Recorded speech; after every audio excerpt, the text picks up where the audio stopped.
Welcome back, my friends, to the show that never ends. Come inside, said a co-host on a show that's not about ELP, but about Paul McCartney. Welcome back, everybody, to another installment of Two Legs. This is episode number 163, and I'm one of your co-hosts, Andy Nichols, and joining me is my partner in crime and Two Legs founder, Thomas Hunyadi. Good evening, Thomas. How are you? I am good, Andy. How are you, my friend? Doing well, I hope. Very well. We're back in the saddle here, as it were, recording our first kind of post news show, post the fest. We're still decompressing from our Festivus for the rest of us. Right. And enjoying that and recapping everything. And we've obviously been very busy on our channel. We hit 1,000 subs, and we had a big week last week. So yes, we did. So thank you, everyone. Yeah, it's been a pretty prolific week for Two Legs on the video aspect. So, and we did a contest, and people made some videos and commented. So that was really cool. So thank you, Matt Street, and everybody else for that. Thank you for all the congratulations. Now there still is time to enter the contest. We'll end it sometime next week. We're hoping to go live next week to announce the winner.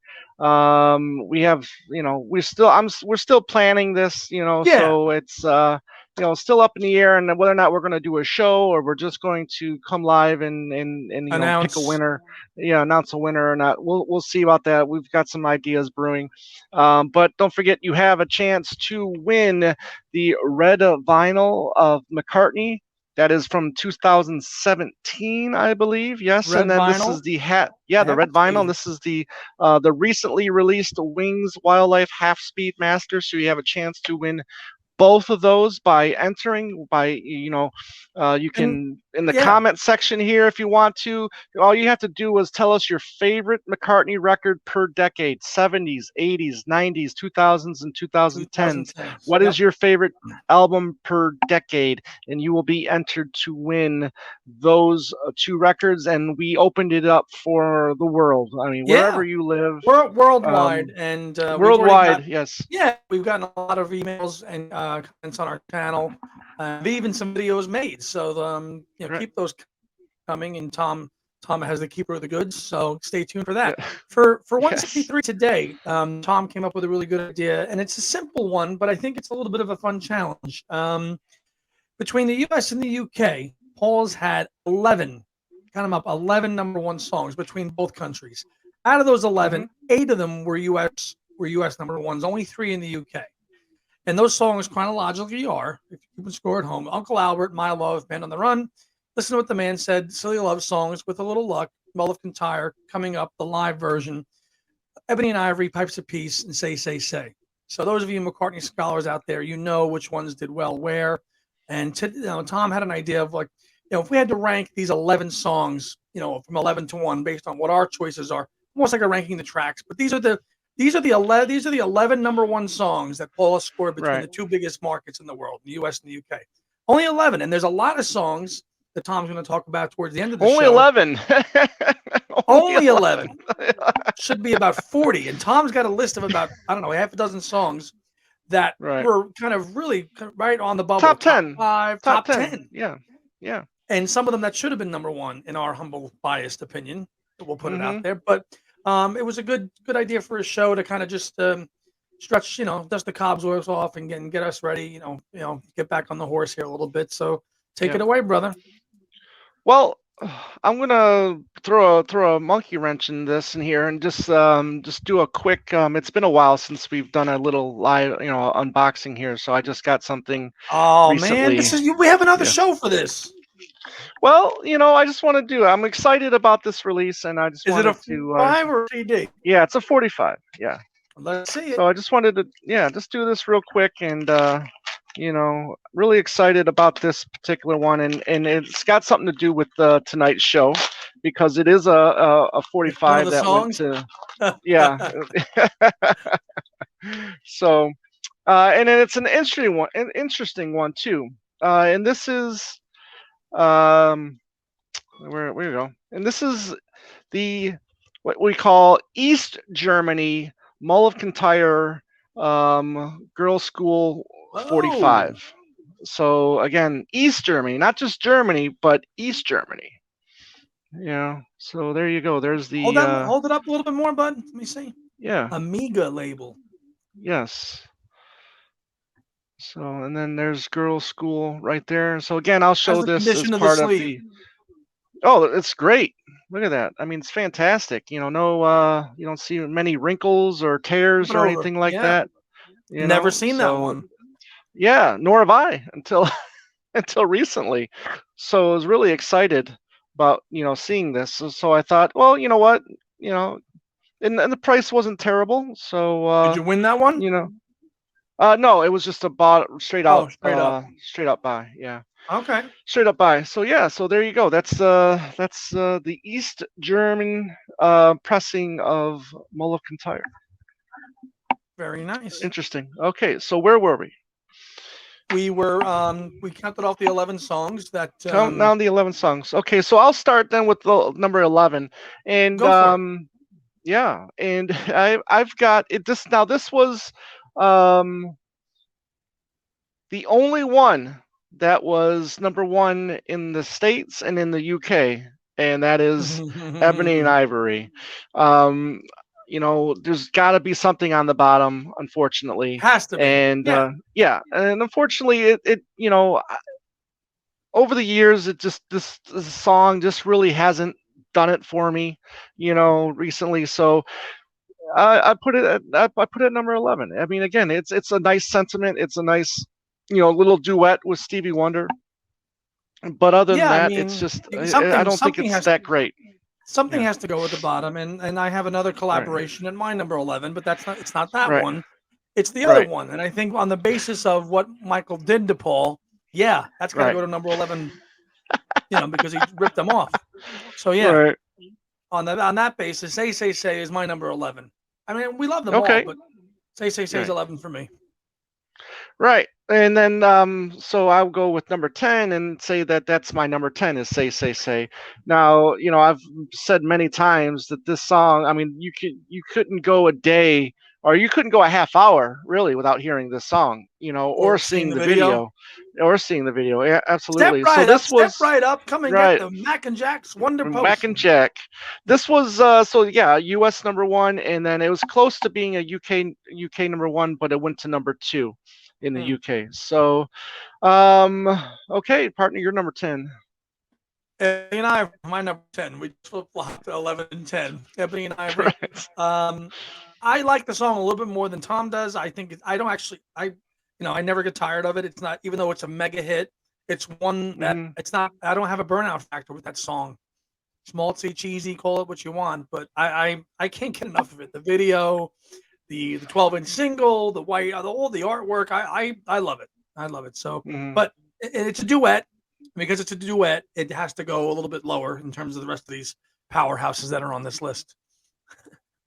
And funny that I wouldn't have picked the song for him on that 89-90 tour. I mean, this was a surprise, really. I had no clue that this would be, like, looking back on it now, I wouldn't have guessed that he would have pulled that out for the tour. For the 89-90 tour, right? But then there he goes playing, because we listened to it when we were driving around. Remember? Right. Is that Hamish on this? I'm like, yeah. So yeah, that's number 10. So going to number 9, I'm going with Coming Up, which is the here it was number 1, and it was the live version. In the UK it was number 2, but that was the studio version, right? That was the studio version. And this, if you have the All the Best American and UK, as now you do, the studio version is the one on the UK, and that's why. Right. Yeah, I'm a bigger fan of the studio version of this track. So I got to go with just with my gut, and the live version's fine, but I definitely prefer the studio version. I don't know how you say you, but I'm sure we'll find out soon. Yeah, I'll save my thought. I will just say, though, in reply to your ranking of it, it was so cool to hear Lawrence talk about it, because he obviously felt it was very much a Wings song. Right. in a live And setting. I know, and then he felt it was a band and it was a true band hit. And it was something they had legs on to continue on with the band because the band had a #1 single. They had a #1 single, and they should have done a U.S. tour that year, but we know what happened. The bust happened, and the U.S. tour didn't happen.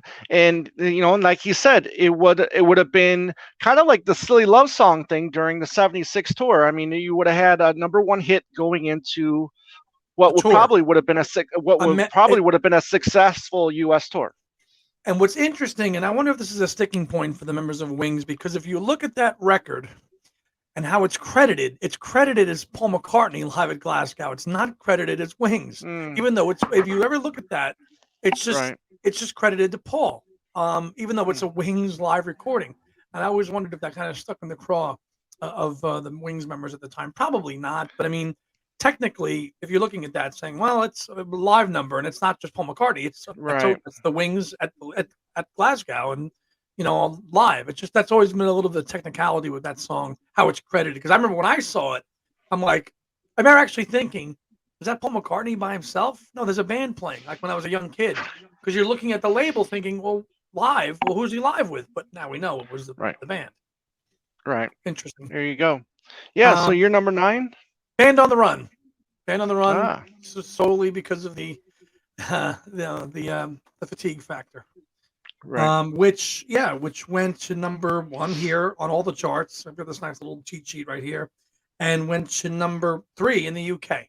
So it was near #1 in the UK, but #1 here, in all the charts on all the trade publications then. So that's why it's fascinating that of the 3 #1s in the UK, that 2 of them were in the '80s, and not while he was one of the hottest, musicians on the planet, throughout the '70s. I remember there was a lot of animosity, towards animosity, against, in his home country in the 1970s. There was the journalists were not fair. The home journalists in the UK were not very fair to McCartney in the '70s. They were not. Yeah. So, that's okay. Number 8 for me is again a song I really enjoy, but compared to the rest of them, this is where it is, and that's "Pipes of Peace." Adore that song. It's a great track. It was backed with "So Bad," but then here in the States, "So Bad" was the A side, and "Pipes of Peace" was the B side. So, and I think that went top 10. I'd have to go back and double check. Top 20 at least. Yeah, but anyways, but Pipes of Peace is a great track. It's deserving, I think, of its #1 slot. Who knows how it would have done here? Again, it's kind of like that Mull of Kintyre thing. Whose idea is it to say that we'll put it out here, but we're not going to put it out there because maybe it doesn't fit those markets. Which is such that's such an antiquated, archaic way of thinking. Now a song comes out, it's out worldwide, right? But back, even in the '80s, they were still thinking, is this song good for this market? Which the '80s is recent. I mean, it's 40 years ago, but still. They're still thinking the '80s. They were thinking even as late as Once Upon a Long Ago. Oh, that's not suitable for this market. Like, really? Stupid. It's Paul frickin' McCartney. Put it out, clowns. But yeah. All right, you're 8. You're 8. 8 for me is again another fatigue factor one for me. Great song, love it. #9 UK, #1 here, and that's "My Love." Love it, love the song. It's just I kind of took the ones that have been huge hits and I put them in the lower half of my ranking. That's all. Okay, that's fair. Fair enough. For my 7, I've got, again, it was the US #1, wasn't released as a single in the UK. So again, go figure. I would have loved to have seen how this song would have done in the UK, and that's Uncle Albert, Admiral Halsey. Yeah. Again, I love the track. I think it was a surprise #1. When I think of this song, I don't think #1 song. but I'm happy it was number one. Absolutely. But good song. You But I don't just you don't don't think you it's a don't great. you don't I you don't don't think think it's this song great. had you don't think it had hit all over this song? I mean, think Well, about it, hit, man. yeah, hit, yes, top 10 maybe, but I just still don't see this being. It's just so I disagree with different. you, but Yeah. Okay, that's fine. That's fine. I um, listen. I'm glad it's number one. I'll take it. I'll hmm, gladly have him take any number one that he can get. But again, it's just my ears. it was quirky enough. It had all the Right. studio gimmickry on it, and it was like a Beatles song again because it was full of all those hooks, right? So Yep. that's what the Yeah. that's Sure. what the American buying public identified with him. Like if he had came out with the songs of all like Uncle Albert on his first solo album, or maybe Mm, critically it might have been. I know it went to number one, but that's what right. people were expecting when they wanted to hear songs like Uncle Albert, full of melodies and twists and turns, and it's like a three Great part singing. song. It's just great vocals on that track. I get it. I mean, But again, it's still. yeah, I know, Go but ahead. it's made a dent in people's lives when John Lennon is singing it at his 30th birthday Hmm. party, and there's a recording of him singing the song, "Hands Across Right. the Water." I mean, come on. Yeah. So, I mean, if anybody can kind of get a tune in somebody's head, it's Paul, and Oh, it worked. It absolutely. worked. I Yep. respect your opinion, though. Yeah. 7 for you. Seven for me is going to be, we're going as 1975, US number one, UK number Mm, six. Listen to what the man said. okay. Which I enjoy. I don't get tired of the song at all. I enjoy the studio version, which is a little more kind of studio heavy, brassy. The live Yep. version of Wings Over America is much more faster and quicker and rockier, and a little bit. It's very different than the studio version, but I love equal. It I love is. both. It's Yeah. very different. Right. It just kind of just starts on the live version, but the live Right. version it just cooks. I enjoy the live and the studio album. And I love the Mm, fade out with the sax, which goes into Treat Her Gently. So that's a huge hit, yes. but one I don't get tired of. Mm, Do not. good. Good. All right. Making it to 6. If we were to do this track, let's say back in 89, 90, this would probably be last on my list. But going to the big worldwide number one, um, number one everywhere but here, and that is, the Mull of Kintyre that we were just talking about there. This one has been a grower for me, and it's continuing to grow for me. I enjoy it more and more every time I hear it. I don't play it often because I don't want to get that burnout factor on it. But when I do play it, I really dig it, and I just I love Paul's vocals. I love that that's an acoustic feel to it, and yeah, I mean maybe London Town may have done a little bit better on the charts if in the UK if it was I know it went to number 2 here. I don't think it would. I don't think it would have mattered for here, but it didn't go number 1 in the UK. But Mull of Kintyre is a Two. wonderful song. What's that? I think it went to two in the UK also. UK too. Yeah, well, maybe that it would maybe it would have went number 1 if Mull of Kintyre was on London Town. I mean, who knows? But It's funny when you think about his decision to leave yeah, EMI in the States at the time because he felt that he didn't get a proper right, pushing really for London Town. Obviously, he stayed with EMI, right, but in America exclusively, he went to Columbia, and London Town was his last EMI Capital release. So, but obviously, it didn't do. Obviously, a girls' school and Mull of Kintyre didn't work here, and London Town went to number two and had a huge number one hit with on it, and he yeah. felt the need to switch and go in a different direction, which I'll always find very interesting. Why for America he wanted to go with a different distribution label for Right. those 7 or 8 years. Yeah. I mean, and I get that. I mean, it was released in 77 whereas London Town was released in 78. And But it I'm was sure all he wanted recorded. It was all it was recorded at all the same recorded time. during the same time. Yeah, Yeah, exactly. Yeah. Um that but was again, he's got yeah, so many songs and you want to get as many songs out as possible. But I firmly believe that this song wouldn't have made London Town any better than probably what it not. than Well, what it yeah, already is for because I consider it a very maybe a second half of McCartney's catalog. myself. So that was 6. So you're 6.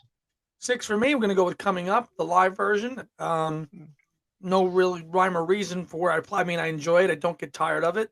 You had said you prefer the studio recording. It kind of depends on my mood. I know that John Lennon famously loved the version of the on the studio album. He liked that. Paul and the quirky weird one. I could listen to both. I grew up listening to the live. That was the first one that I knew. Obviously, All the Best was my first compilation too. So American version. So that's how I knew it. But I do remember seeing the video and going, "Wait a minute, that sounds like the same song, but it's really different." It's really different. I enjoy both versions equally. I probably like the studio one just a little bit more, just because of how different it is. And I think Kid O'Toole actually on a show at one time, she said she prefers. She goes, "This isn't really popular," but she prefers the live version. She prefers the live version over the studio one too. And she's like, everybody goes gaga for the studio one now, but she's like, I'm gonna go with the live version. So, good on you, kid. And it all depends on the mood. If you're in the car and you're flying down the road and you want to jam out, you put on that live version. That was 6 for me. Very good, very good. All right, top 5. The big hit in '74. Band on the Run, U.S. #1 here, UK #3. So didn't do as well in the UK. Although again, #3, it's not bad as seeing where he was in the UK at that point in time. Yeah, it's a great song. It's probably going to be. I mean, when he goes, this will be the album that everybody will probably play or remember him by. Is the Band on the Run. Let me put a hypothetical question to you. Side note: we're going to kind of just veer off here just a little bit and do a tangent, but I think we have to, because you bring this up a lot, and obviously it's going to come one day. Somebody asks you, after he's long gone, and they say, "All right, Paul McCartney, pick 5 albums to listen to out of his whole career." A novice person, what 5 albums are you going to give that person out of 52 years? What are you giving them? What albums are you going to give them? Well, I think you 5 records. What are you going to? You still have to give them Band on the Run, no matter what. You have to give them Band on the Run. It's maybe Ram. Okay. Maybe Tug of War for sure. And then I'll probably go Chaos and Creation, and any other album. 5. It could be. I mean, it could be. It could be the first album, McCartney. It could be Back to the Egg. It could be Flowers in the Dirt. Flaming Pie. Yeah, or Flaming Pie. Absolutely, Flaming Pie. But you have to put Band on the Run in there if you're going to introduce somebody. If someone says, "Hey, look, I'm kind of like I've heard some stuff from this guy McCartney. What album should I listen? What album should I listen to?" You have to include Band on the Run. That's the first one you got to give him. I agree. Right. What I think is pretty, I don't know if it's pathetic, but it's going to be interesting. We're like McCartney-holics. We know it. We dissect everything. What can you imagine after he's gone? How many people are going to go digging through all his stuff and learning all this stuff and going, "Wow, that guy was pretty fucking good." And then we can say, "Yes, people, he is. We tried telling you. You should have listened to our show and watched us. We would have told you." But I just think he's got so much out there that the way society is that somebody dies and people go gaga and they get everything. You've brought this up. Everything will sell out. Everything will sell out times before. And people, and that's not a bad thing for people to discover music that they don't know. I'm doing this right now. You do it. I mean, but it's just going to be, people who have preconceived notions about who McCartney is, and then decide to, take a little bit of a deeper dive into his catalog, are going to go, "Damn, I really wish I did this sooner when he was alive. I would have appreciated it more." And I hope it's those people that are the ones that say, "Well, he hasn't done anything good since Wings broke up. He hasn't done anything good since Tug of War. He hasn't done anything good since Flaming Pie." I hope it's those people that go back and reevaluate his career and say, "Damn, he did some great stuff." in the 2000s, in the 2010s, They listen to right, Electric Arguments and go, holy shit, that's really right, good. exactly, yeah, absolutely. Just a little bit of a Yeah, side tangent, but yeah, no, that's great. Yeah, I yeah, just wanted to see a hypothetical what you would do because yeah, it's gonna happen. But where were yeah. you? 5 for you, 5 for you. 5 for me. 1976, and this is Silly Love Songs for me. Silly Love Songs, which I think Tom's gonna have way higher. In fact, I know he will. Number one here, and what did it do in the UK? Well, of course, I lost my notes here.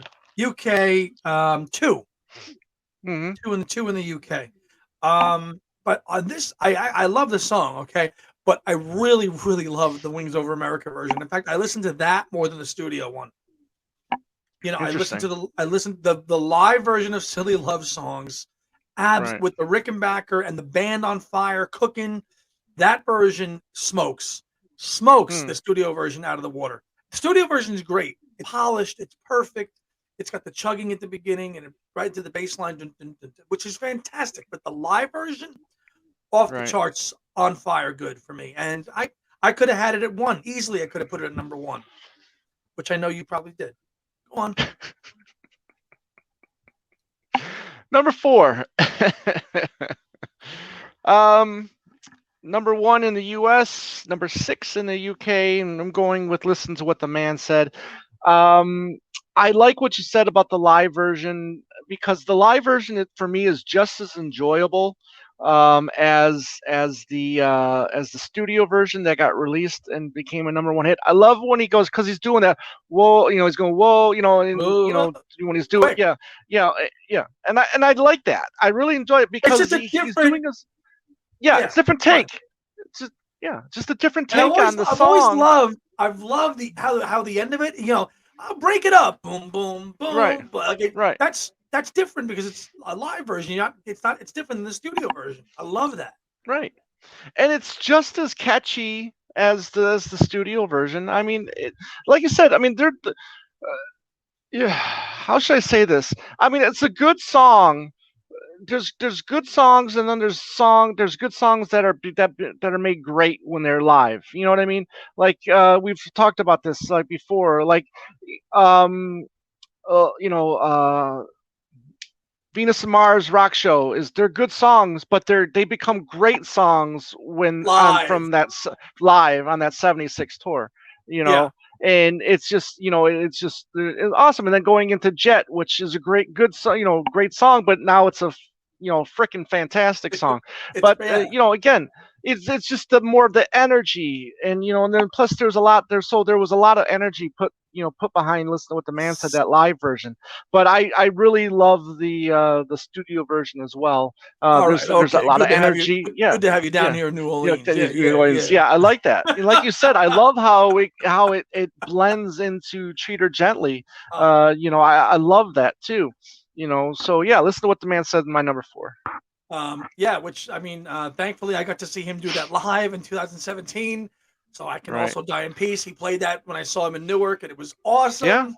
It was like the third song, and I'm like, finally, finally, you heard a Wings song. Yeah, no, that's what. Yeah, he did it when I went to see him for the new album for new. Oh, he did He it did then it. too? I think. Yeah, yeah. I think it was the third song actually. But he I have doesn't to play go back. piano. He doesn't play piano No. on it. He just plays the Mm, bass on it, which you would have right. loved him to get back to piano, but he left it all up to Wix. He left it all to Wix. Yeah. So what's your 4? 4 for me, going to his very first number 1 in the U.S. Hmm. And that's Tom mentioned it before, Uncle Albert, Admiral Halsey. For me, it's more of a nostalgia pick. It's one of my earliest memories as a McCartney fan. Catchy, thinking, oh, this sounds like a Beatles song. Really liked it. I know, Tom, you said it doesn't scream number 1 million seller to you. Right. It does for me. It to me, it's like, okay, it could be on side 2 of Abbey Road. That's what it sounds Hmm. like to me. Yeah, It could be I on side agree. 2 of Abbey Road. It's got everything in Right. it, So, and interesting. This song, along with a couple of songs, holds a rare distinction of never being performed live, and this is one of Right. them. And That's this is one of one of them. them. I couldn't see Wings, the '76 Wings, doing this song because none of them were on it except for Paul and Linda. Mm-hmm. So, you'd be interested. I don't think he'll do it now, but man, it was so cool to think if he had done a live somewhere, or if they even attempted to do it live. I'm curious if that exists and somebody out there knows. I mean, that would be one hell of a live a live rendition to do Uncle Albert, but Right, but yeah. I mean, he couldn't do it now. I don't think, but yeah. I mean, during the like the university tours or the Wings Over Europe, Wings over UK, Wings in the UK. Yeah, I mean, maybe then, but but then again, I touring being so primitive back then in the 70s, they couldn't have reproduced right. all those sounds. There's too much production in that song. Yeah, And so. But to me, it's easily number 4 just because of the nostalgia factor, and it's a huge hit. But I don't get tired of it, so that's my number 4. Right. Okay. Let's go. Top 3. Played this day before my birthday last week. It was Happy belated birthday to Tom Hunyadi. Thank you. Happy Thank birthday. you very much. Thank you very much. And I give this album crap sometimes. I love the A side, not the biggest fan of the B side, but it's my love. And US number 1, UK number 9. I guess I just like it a little bit more than you do, but I love the song. I love it. You're right. But you just I mean, you can't deny Henry's guitar solo. I'm so glad that, because you hear Linda throughout 72 when they did it, when no one knew the song, when it was never released, it was and they were going through it, I think, on both tours, the 72 and 73 tour, before the album was even released. Before it was out. Yeah, before it was even out, they were doing the track. And you would hear Linda do the, Paul would say "My Love," and then Linda would repeat "My Love." The call and response. Yeah, the call and response. Call and respond, right. And I've always been interested in that. I always thought that, it was okay, but I think it's just 10 times better now, the way they recorded it and finished it. I'm glad they didn't include that call and answer. Yeah, that wouldn't have worked. But I mean, it's a classic McCartney recording, and this could have easily been number 1 for me too. I mean, it's awesome. It's an awesome track, and right. Although I have to say, it hasn't aged well as a live recording. If you listen to recent live recordings of this song, right, go listen to like the Back in the U.S. I mean, Back in the U.S. Right. It's fast. I think Abe was even drumming fast on it. And he kind of was just mailing it in. It's like whoa. It's really not emphatic. It doesn't have that 73 delivery on it. He's kind of just mowing through it. If you listen to that live version from 2002, the live album, it's very disappointing. It's not, or even from Paul's live. It's not even that good on that album either. It just sounds like, you're right. It just sounds like it didn't age well as a live number, in my opinion. My love, and I don't know. His vocals are so smooth on that recording.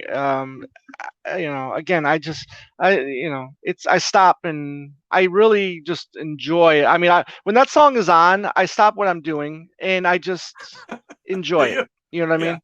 Oh, you have to. That's early AM radio at its highest. It was still when it was dominating, and classic early 70s piece of music. No matter how well you slice it. I mean, and especially if you've ever seen the video with the mullet is in full-fledged force then. Full. You're number 3. Number 3 for me. Tom had a few spots higher because it was newer for him as a grower. 3 for me is Mull of Kintyre.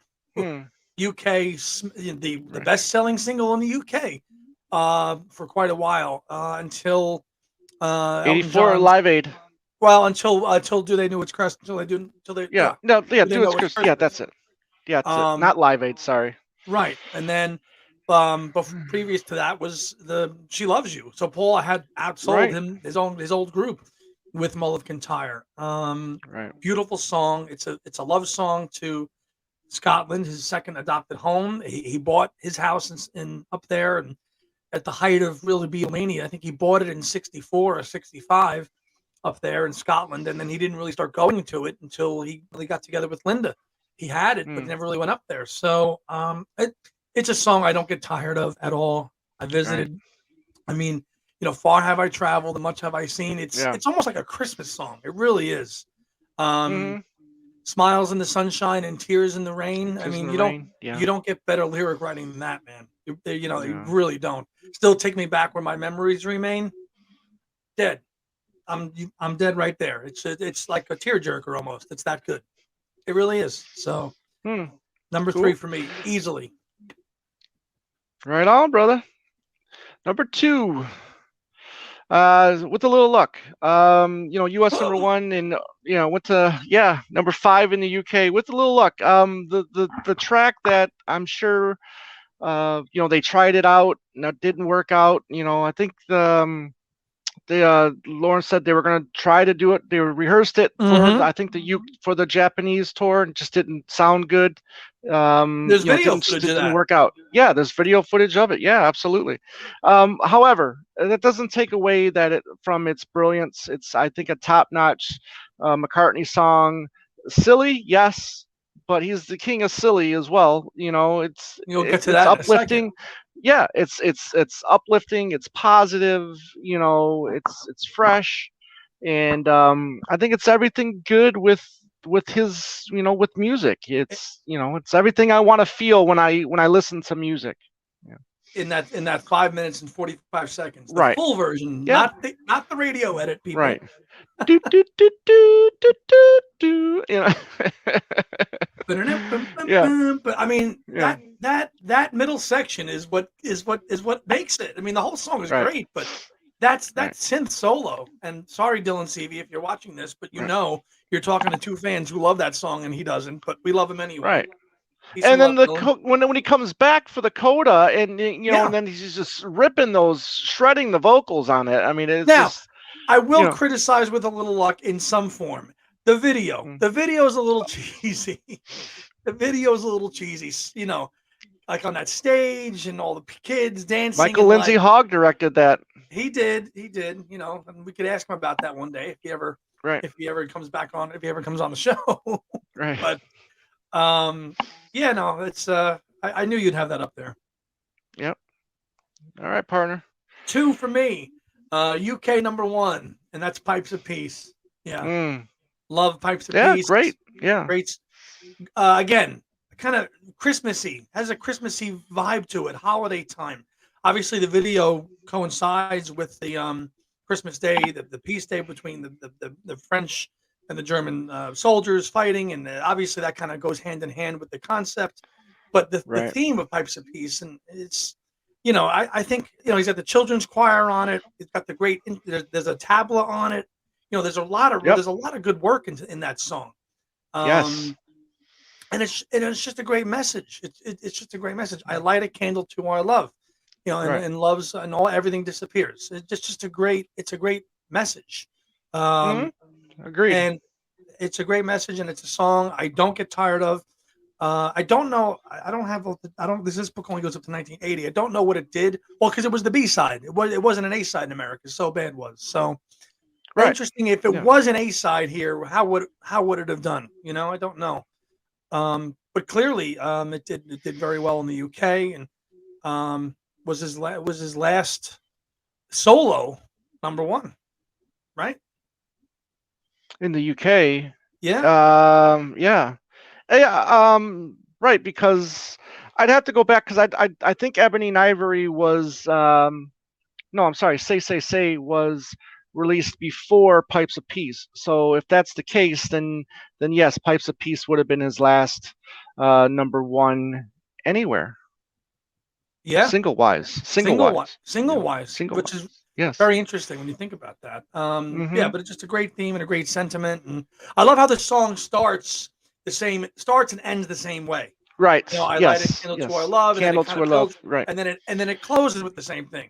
And it has of course the George Martin orchestration throughout the whole thing, and it ends perfectly. Boom, over. It's just it's McCartney. It's on that with a little luck spectrum of excellent songwriting, production, melody, everything. That's why it's cool. Yeah. All right, number one. If you're listening, if you're following, you know what mine is, and that's "Silly Love Songs." I think this propelled him to another stratosphere, just another galaxy, another universe, whatever you want to say. I mean, the single was, was massive. Number one here, number two in the UK, so it almost went number one on both sides. But to have that number one going into a big tour, your first US tour, that just means a lot. It was probably meant a lot for him, and plus it's just a great song. And to think that they recorded it in between the tours, the 75, and then going into Right. So like the they're 76 knowing that tour. it's the Right, whole album was made right, in between the tours. So you in have Wings between Over the World, tours. which Right, starts in 75, knowing that you're going right. to the, and I think the song was really written. A lot of those bigger numbers on Wings of the Speed of Sound were written with the mind of playing live. And Silly Love Songs Hmm. obviously is one of them. Right. And then the three piece between Linda, Denny, and Paul, Oh, on those certain, on two times during the song, it's just amazing. I mean, this is what Wings built up to be. This is, I think, the peak of what, climax. this is the peak. This is, I mean, even though I know With a Little Luck was another number one after that, but this was like the heights of their powers. I mean, they could do no wrong at this point in time, in their career. And this was just, I think this is a perfect song. I think this is his, the best single, period. If we were ranking singles, I think I would probably have this at number one as well. I think it was just a very important song, and it succeeded. And it was a big middle finger to the critics as well. And Which is yeah, even why right, it's awesome, because it's just an FU to them. right, absolutely. So yeah, Um, silly love songs, yeah, absolutely, Great sentiments. And there's so much, again, there's so many layers to that song, the right, vocal parts, the how can I tell you about right, all that stuff. And then it coming back again and again. That's, McCartney's bass playing on Silly Love Songs, whether it's the live or the studio. I mean, right. that is one of the most recognizable bass riffs Yes, you're ever going to hear. And yes. it's awesome. Again, it's the Hmm. Rickenbacker bass, it's the Wings bass, which was a heavy. I mean, he was only in his 30s then, so he can move around a little bit. That's why he doesn't use it. So he says the Rickenbacker. He Right. said it's too heavy for him You now. imagine him bringing that out at 80, Oh the my God, Rickenbacker. he'd be like down to his he'd be like down Right. here with it. Yeah, but I mean, go watch that video live. When it gets to that bridge middle eight section. Love Right. doesn't come in a minute. Boom, boom, Boom, boom, boom, boom. boom, boom, Sometimes boom. it doesn't Yep. come at all. The dun, dun, dun, and Yep. then it isn't silly. I mean, and it just goes off the charts. It is so good. I could Right. rewatch that clip like 100 times of him just strutting across the stage, killing it on the bass. It is phenomenal. Right. But great pick. Yeah, And it's funny. It's funny. yeah, Yeah. I'm just saying, it's funny you said bridge middle eight because that was supposed to be what we were supposed to do today, but we had to switch the schedules around. But yeah, great middle eight as yeah. well. I I mean, only know that way in awesome. a minute. Boom, boom, Boom, boom, boom, boom, boom. boom. Oh, Yeah, it isn't so silly. good. Yeah, Oh, it yeah, isn't. yeah. Good choice, partner. Good Yeah. choice. My number one, you should all know, you're all keeping score at home. Right here, baby. Oh yeah. Take that, Ted. Yeah. All right, yeah, another one who doesn't like With a Little Luck. Right, Ed Montgomery. Look at this artwork. I love it. Hanging on right. there. Recently acquired at the Fast Sheet Music.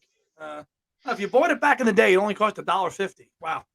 Mm, Everything that Tom said about With a Little Luck, I am 100% in agreement with. It's the ethos of Paul McCartney as a person, as an right, optimist, as a good person, a father figure, the message in it. It's all those things. And it's just a well crafted song that goes places musically that's very adventurous with the solo, with the synthesizer solo. That was kind of, the mm-hmm. synths obviously in the 70s were kind of cutting edge. He was a little late to the game with the synths and stuff like that in terms of incorporating them into his own music. They obviously were a lot bigger with prog music, but he really kind of brought them into his own there a little bit there in 78. Obviously with McCartney too, he went Right. crazy with it, but I love it. I mean, just that I mean, the radio edit, which is 345 or whatever it is just criminal. You know, I could be driving in the car, and if not that I listen to FM radio anymore, but when I was a kid, sure enough, that was the one they were playing. But every once in a while, you'd hear them play the full version, and you'd be like, "Oh, the DJ actually had some guts today. He played the 545 version." You know, and it's great. It's sequenced very good on the album too. If you're listening to it on vinyl, it kicks off side 2, which is perfect. You know, it opens up side 2. I'm pretty sure that's right. I don't think it closes side. And you know, and kudos for putting that longer version on the Wings Greatest as well. You know, they could have easily edited that for that release. And I think if we're counting McCartney compilations, and we've done a show on this, All the Best is the edit. Yes. Wingspan is the edit. And sure, I think Pure McCartney is the edited version too. I don't think that's the full version.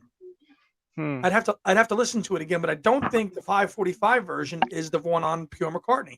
Maybe one of our viewers can clarify, but I don't think that is either. So Wings Greatest, in fact, when that got remastered, when that got put out again in 2018, that song was remixed. With a Little Luck was remixed for that. Yes, that's right. That's right. A Little Luck was remixed for that Wings Greatest compilation that came out when they did the CD version, and that obviously on vinyl too, when it came out. But With a Little Luck was remixed, the 545 version. So you know, London Town is being worked on. Not that we're looking for London Town archive comments, anybody. Right. He's been close to a few more number ones. I mean, another day was number 2 in the UK. So I mean, that could have been a number one.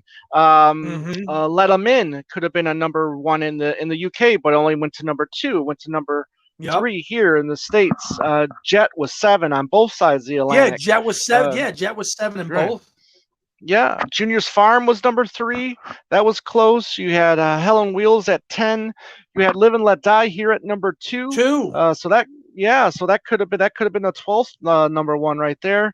You got Take It Away at 10. You got No More Lonely Nights at number 2 in the UK, and number 6 here. You got Good Night Tonight number 5 on both sides of the Atlantic. And 5 here and also there for We All Stand Together was UK number 3. Actually, before we close tonight, close the show, I want to talk about We All Stand Together real quick, but continue. Yeah. And then Spies Like Us was US 7. What Once Upon a Long Ago was what in the UK? Do you recall? 10. Okay. 10. I believe it was a top 10 single. Right. Just give me 1 second. But obviously no US release. But that was a top 10 single. Hold on. What's long ago? But yeah, I think that was probably it, really. I mean, nothing else. Well, and The Hope of Deliverance obviously wasn't that was a big hit in Germany or something. In France and Germany, I think it was. Or Spain or something like that. Spain maybe. Right. So Once Upon a Long Ago. So let's see. It came out in November of '87, and obviously in a multitude of formats, charts. So, okay, it got to 10. It got to 10 in the UK, and in Belgium it got to 4. And interesting. And interesting that the closest he got to having 2 number 1s on the same album or from the same album was Pipes of Peace, where Say was number 2 in the UK, and then Pipes of Peace, the song, was number 1 in the UK. That was the closest. And people crap on that album, but it had 2 huge hits on it. Right. And then the closest he got here in the States was with Speed of Sound, when with Let 'Em In going to number 3, and then obviously we know Silly Love Songs was number 1. Number 1, right? Yeah.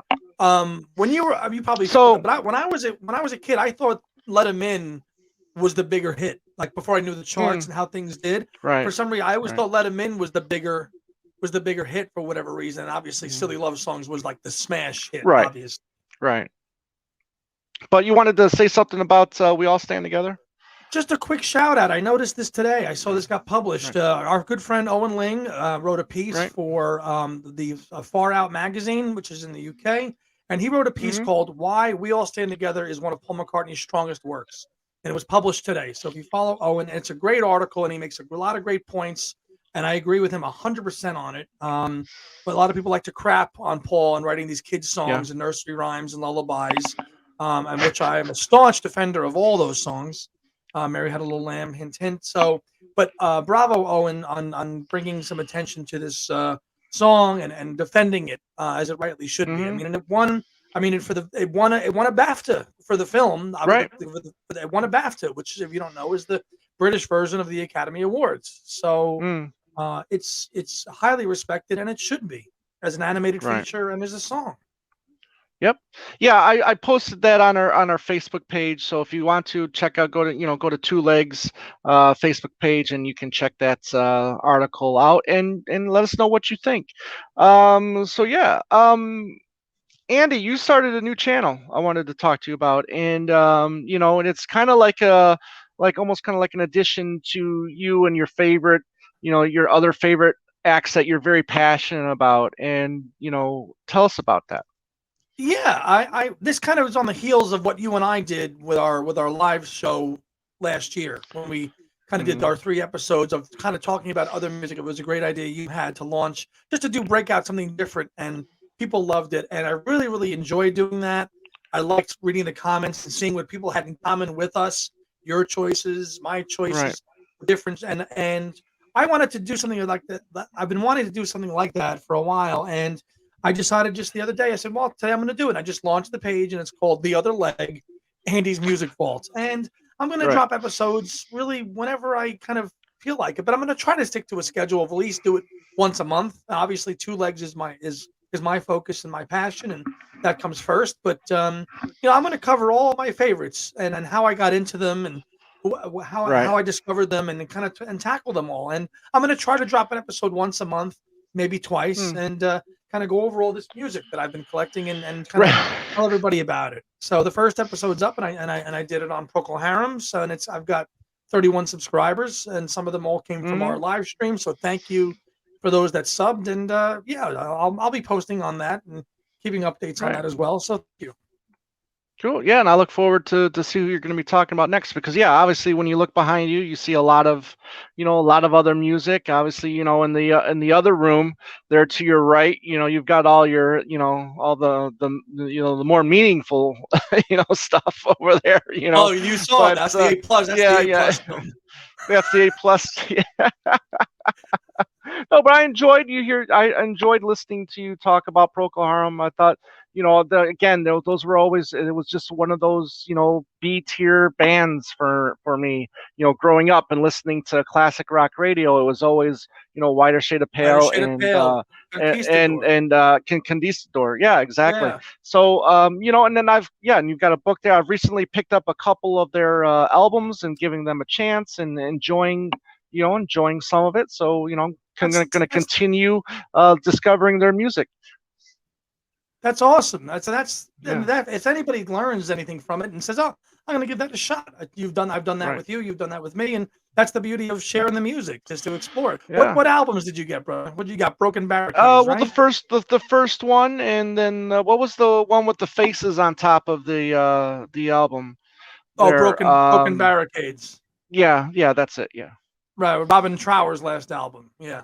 So I'm glad. Okay. I'm glad. Just it's good to dip your toes in the water. You'll never know if you like it. You like it. If you don't, okay, I tried it, and you, if anything, you learned a little something, and you move on. Yeah, exactly. I've been on the lookout for the 2 to 3 disc, but sets that they've released over the last 5-6 years, whatever it was. Something like that. Yeah. Right, and they sound great. They're remastered wonderfully, and a lot of bonus material that I would have never thought that they had. Ton of bonus material, and they even did a cover of the Beatles' 8 Days a Week, actually, on one of their albums too, to try to, when they were kind of fading and waning in popularity. There, they did a half-baked attempt of 8 Days a Week, but. It's been such a journey, and obviously Gary Brooker passed away in February, and I got on board with them last year, but obviously never got a chance to see them. But there's loads of video footage out there, and much missed, and just I have not gotten tired listening to any of their music. I mean, I have 10 or 11 albums, and I have a long way to go, but it's been quite a journey. Right. Cool. All right. More to come. Excellent. I think next installment, you might see this guy in this shirt. I think. Oh, Dylan. There you go. Well, I mean, there's already been a lot said about him. You know, I'm interested to see what you got to say about, about his catalog. So yeah, look forward to that. Make sure you put the link. Yeah, make sure you put the link to that channel and here, and make sure you check it out, guys. And if these bands are some of your friends, because you're more of a prog guy, and this is a great channel for you guys to kind of join in on that that prog thing that I'm only scratching the surface on. Hey, you saw Steve Hackett, bud. You're yes. in like Flynn. Yes. And then I'm still blown away by that show. That was kind of seeing Hackett do the Seconds Out was kind of like me seeing the Nick Mason show a few years back when he was out doing all those early Pink Floyd songs. Yeah. It was just a fantastic show that I couldn't recommend enough.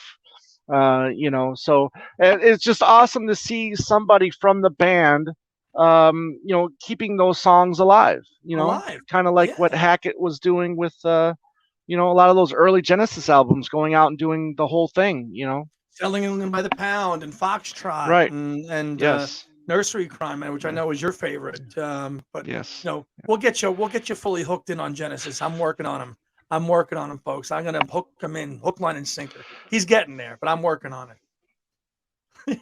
Very good. We'll start another. All right. podcast. Anything else? No. Right. no. It's been a busy period for all of us, and thank you, everybody. Really. Mm-hmm. Yeah. You can find us on Facebook, Instagram, and Twitter at Two Legs Podcast. You can email us at twolegspodcast@gmail.com. There's the YouTube channel, which we talked about prior, at the beginning of the show. We reached our goal of 1,000 subscribers. Thank you guys again. Please continue to check us out. We got a lot more stuff in the works, and I'm sure Andy and I are just going to continue having a good time doing these shows. So thank you, Andy, for joining me on this journey, if you will, and take us out of here. Yeah. So thank you, everybody. We will see you next week for episode 164 on Two Legs. So for Tom, I'm Andy. Have a good night tonight.